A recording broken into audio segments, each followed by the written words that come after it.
ไม่สงค่าวันเมื่อในขาเฮาชิงชื่อแชนเตมาลัดนี่ลองชิบเมืองอันใจกาแหงเงินเหลินลูกน้องนำเชเปิ้นในกำผาว่าในขาจอมรวยในกำผามีลองแหลกลายเปียกเปิงมากูมือกูวันเสจอมหนังความไต้เฮามือก่อนมีไว้ว่าโหตองคางหางตองไหวในนาการโปเล่งขึ้นใหญ่ไม่สูงโปเล่งจวยจุงจันจ่ายปันเงินเหลินลูกน้องให้เปียงโปกึ่งงามกันอยู่เย้าอันไรที่ชิบเมืองเนเธอร์แลนด์ในมีตาเฮอลองใหญ่ลำลองไว้หลายๆตีคนในเมืองเนเธอร์แลนด์ก็ไล่เฮ็ดการก้าขายไปมักมีจอมเลยตาเฮออยู่เย้าก็อำแปกเปิงสังตีก้นในเมืองเนเธอร์แลนด์ในหนึ่งก็มีรายไหลถึง870,000 วัตต์ต่อปีและในหนึ่งวงเขาก้อยไล่เหตุการณ์35 ชั่วโมงก้อยอันไรที่เก่าเมืองนอร์เวย์ในเป็นเมืองหนึ่งอันอยู่ในแคบสแกนดิเนวาเมืองนอร์เวย์ในเป็นเมืองอันกำแถมปันแห้งป้ายอยู่หลีป้ายปีญาป้ายการเฮียนหลีเสเปินในกำผาเมืองหนึ่งเมืองนอร์เวย์ใน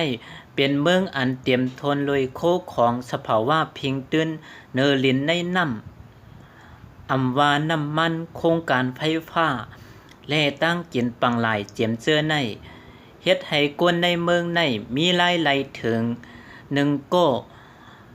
933,030 วัตต์ต่อปีและในหนึ่งวงเขาก้วยไล่เหตุการณ์30 ชั่วโมงก้วยอันไรที่8เมืองกุริยาจารย์ในเป็นเมืองอันไปมักมีคืนใหญ่ไม่สูงไว้ติเตและไรอันที่6เป็นผู้เอาคู่ของส่งออกนอกเมืองนำเสเปินในกำผาและไรอันที่10เป็นผู้หับเอาคู่ของเขาในเมืองนำเสเปินในกำผา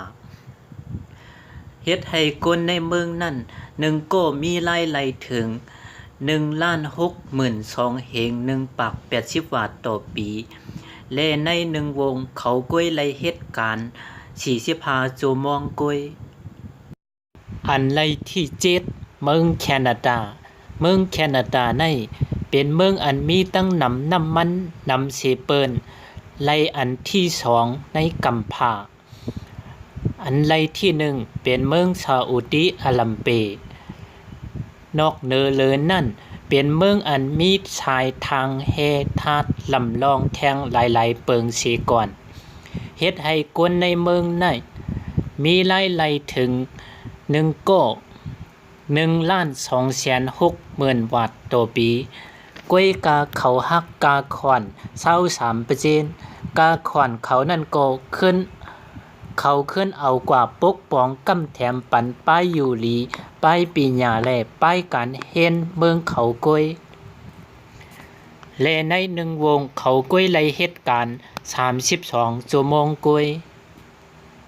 อันไรที่6เมืองอังกฤษในเป็นเมืองอันป้ายมักมีขึ้นใหญ่ไม่สูงแคมแลบหลีเมืองหนึ่งหลายไหลกำนำในเมืองอังกฤษในเตลุกมาตีโกนมาเอลลีเยี่ยมวันเมืองเขานั่นยาวเฮ็ดให้คนในเมืองในหนึ่งก็มีรายไหลถึง1,350,000 วัตต์ต่อปี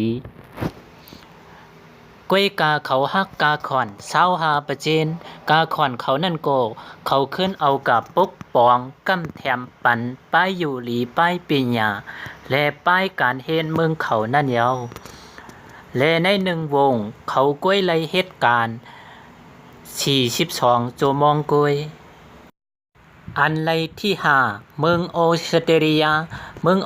ลียในเป็นเมืองอันนาการป้ายมักมีแก่นแข็งภายตั้งการส่งออกตั้งกินน้ำมันแฮทาดหลายๆเปิงเฮ็ดให้คนในเมืองในหนึ่งก็มีรายไหลถึง1,344,000 เฮง4 ปัก 90 วัตต์ต่อปีก้วยกาเขาฮักกาขอน23%อยู่เย้า และใน1วงเขาก้วยไล่เหตุการณ์32ชั่วโมงก้วยอันไล่ที่4เมืองสวิตเซอร์แลนด์เมืองสวิตเซอร์แลนด์ในมีนาการลองใหญ่ในการเฮ็ดออกภายยาป้ายยูรีภายสารเคมีลำลองหลายๆเปิงหรือเสนั่นอำกาไปเฮ็ดป้าเครื่องต่อยตึงแท่งหลายๆเปิงอยู่ยาวเฮ็ดให้คนในเมืองในมีรายไหลถึง1,500,000 วัตต์ต่อปีก้วยกาเขาฮักกาคอน 30% อยู่ยาวในที่3เมืองลักเซมเบิร์กเมืองลักเซมเบิร์กในเป็นเมืองหนึ่งเล็กๆอันอยู่ในยุโรปโตเร็วมีการส่งออกเหล็กยางพาราและเครื่องมือการผูกซ้อมและการเล่งสัตว์เฮ็ดให้คนในเมืองใน1ก็มีรายได้ถึง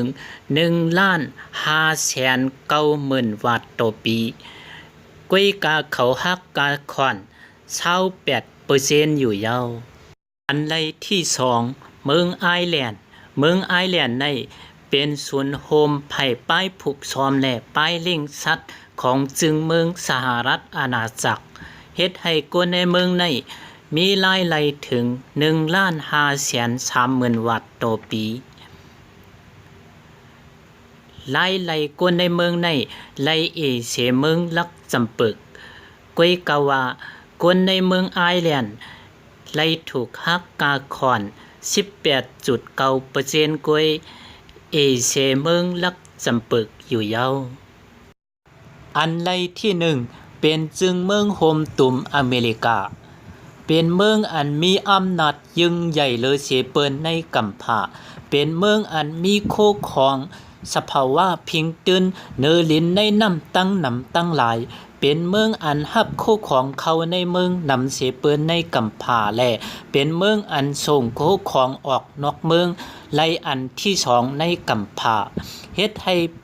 คนในเมืองใน1ก็มีรายได้ถึง 1,63,000 วัตต์ต่อปีก้วยกาเขาฮักกาคอน 23% เหมือนกันตั้งเมืองแคนาดาออสเตรเลียและเมืองอังกฤษอยู่ยาวอันลัดมา10เมืองเจือในก็เป็นเมืองอันจ่ายกาแห้งเงินเหลือนลูกน้องนำเสเปิ้นในกัมพาว่าในคาออสังว่ามีติยบติยอมในก็ข้าเฮายอมน้อมใหญ่นำอยู่ค้ากำเลื่อนสุดอย่าไปลืมติ๊กติดตามหรือติ๊กซับไครติ๊กถูกใจปันแห้งใจข้าเฮาเสียกำคาไม่สงค่า